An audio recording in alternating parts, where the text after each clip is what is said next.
Hello Risers, we are back again in Asia Rising Daily Show. Today we invited a very special guest. He's very famous individual in the new media field, and apparently known as a pioneer of internet art. Can you guess who it is? It's Rafael Rosendahl. Let's all give him all around applause to welcome him. Thank you for inviting me to this show. It's a pleasure for me to be here. No, it's a pleasure of us to all the risers who's watching here.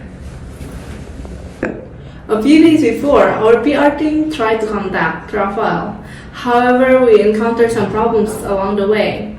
As a result, we only managed to contact him one day before the event. The best part is he managed to come and kept his promise to attend the show. Oh please, you're overreacting. Your show is incredible. I really love how you managed to let the artists you invited to casually explain the process to achieve their work while casually talking about their current daily life too. I mean, I doubt any artist would turn on the opportunity to be here. Besides, I happen to have some time today too, and I'm sure most artists would have done the same. To all of the teams, did you hear that? The Rafael did not mention that our show is incredible. We will be on par with tonight's show soon. I'm sure you guys will, I believe it. So Rafael, can you do a little bit of introduction? Maybe some of the writers here doesn't know yet about you. So I think that it will be great for you to do a little bit of introduction. We all know Thank you. I know that too. I love you guys too. Thank you for all your support. Hello, fellow racers. My name is Rafael Ronsendal. I am a Dutch Brazilian artist and I am currently residing in New York. I use the internet as my canvas and exhibited my work in several places. Stop humbling yourself. For your information, his work has been exhibited and all around the world. It's not only in Europe and South America, but you can also see his works in South Africa and Asia. Well, if you know so much about me, why didn't you ask me things you would like to know? Please do tell me the details of your first exhibition. I heard it from my coworkers and they say that it was amazing. I searched for it and literally, the first thing which comes up in my mind is this person crazy? Well, of course, in a good way. I swear we should hang out outside of the show after this. You are a funny guy. Well, I held my first solo museum exhibition called Generosity at Towada Art Center, Aomori Prefecture. And I remember back then I was so excited to showcase my work.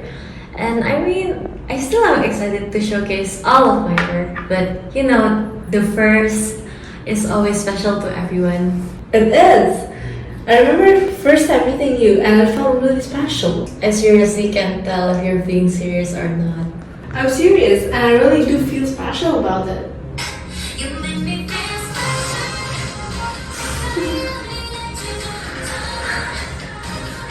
That's how special I feel about it.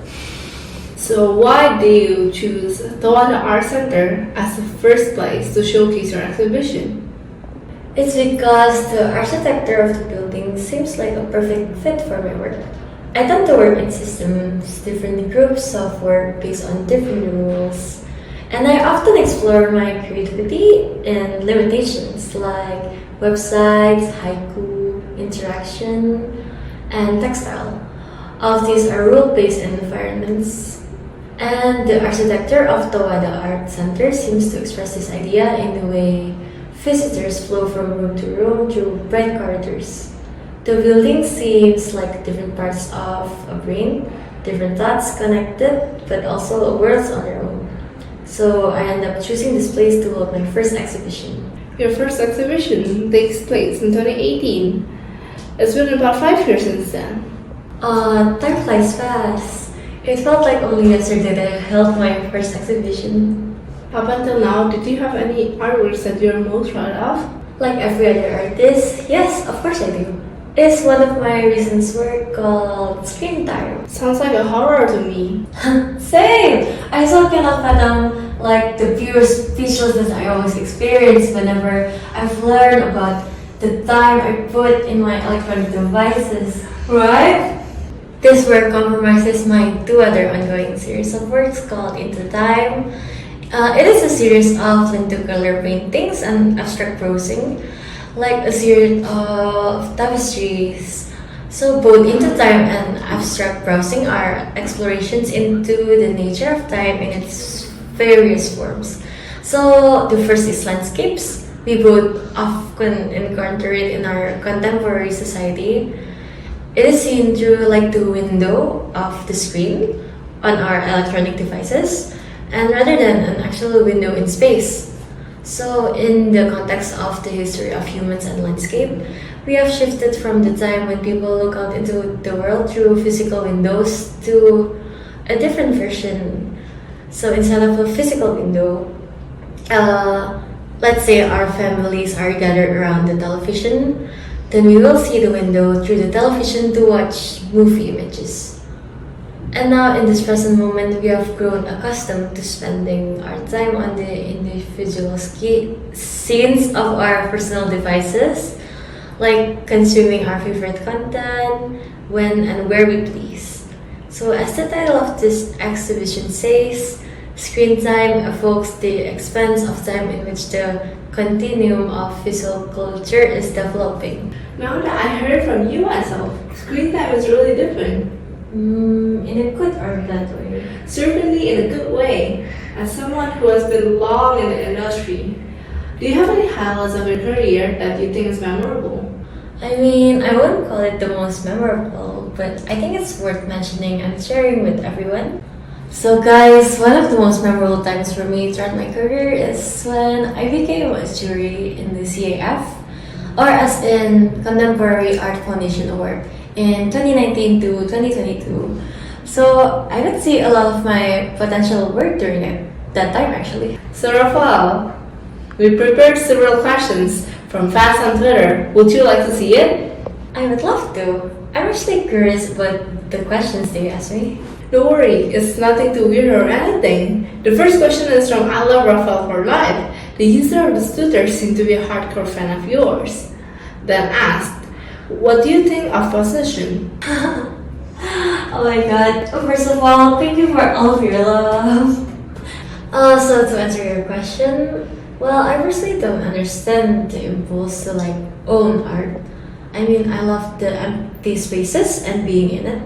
It's the most inspiring concept to me because there's nothing else to do except for finding new ideas. And to me, ownership is a prison of obligations. But, of course, I need money to make what I want, so I certainly don't judge the desires of the people who purchase my work. I'm even happy that they are willing to take the burden of storage, as it allows me to make something new.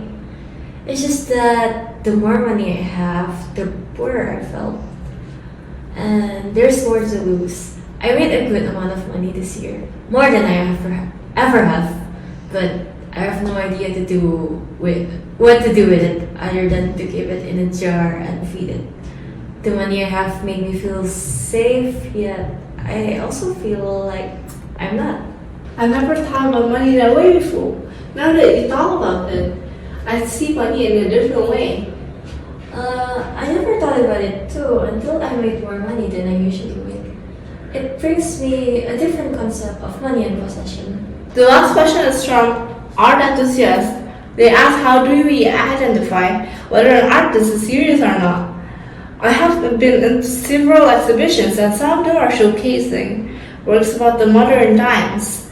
However, I think that it's pretty questionable since there are many artworks, it's just a dot or weird patterns and even children can draw this on the walls. I don't catch what they mean by questionable, but I think a serious artist is someone that does more thinking than doing. They do research, provoke, but don't offend, and are often seen alone, enjoy encounters, question authority, and are comfortable around power. It's not a stereotype of a serious artist, but I just think it's what I think they are like. To be honest, I think some serious artists are the opposite of what you have mentioned, but I agree that most of them that I met match the description you made. Thank you to all the Twitter fans that have sent us questions. But once again, we want to apologize to you for not using all of the questions in the show due to the factor of time. But we will send Rafael your questions in exchange. And Rafael, we want to thank you once again for attending the show and freeing your time. To all listeners attending or watching the show now, you can observe more of Rafael's artwork in upcoming exhibitions. It's called Artistic Experiments in the Age of Hyper-Technological Reproduction. It explores the changes NFT will make in the concept of art and the art industry. It took place at Gaire, Shibuyaku, Tokyo, Japan from March 24, 2023 to May 21, 2023.